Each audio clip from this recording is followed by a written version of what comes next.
来关心英国国王查尔斯三世着监治疗了后，头一摆出国访问，伊是去澳洲。伫澳洲参观国会的时，互原住民的参议员当场甲批评，而且佫大声话讲查尔斯毋是因的国王，而且佫要求英国爱先甲澳洲原住民祖先的灵骨和土地还转来，这嘛凸显出澳洲长期以来伫共和制和君主制的政绩。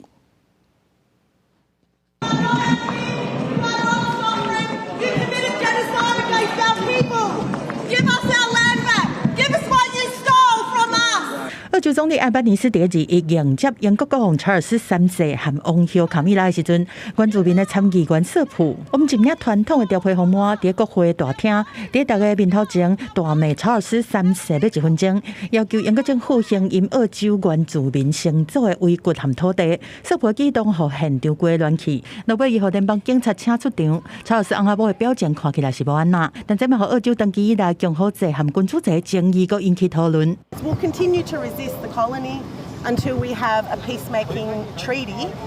where we can celebrate this country together. We don't need a king from another country to dictate to us what we do here. 瑟普讲，伊伫场内受看到有人对伊的言论是一直点头表示支持。伊虽然讲澳洲伫100多年前是变做英国的殖民地，但是伫这段期间有几千原住民被杀死，致使这个族群失去故乡。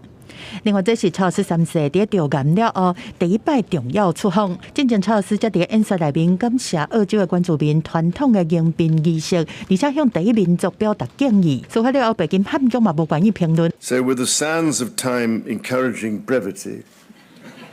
it just remains for me to say what a great joy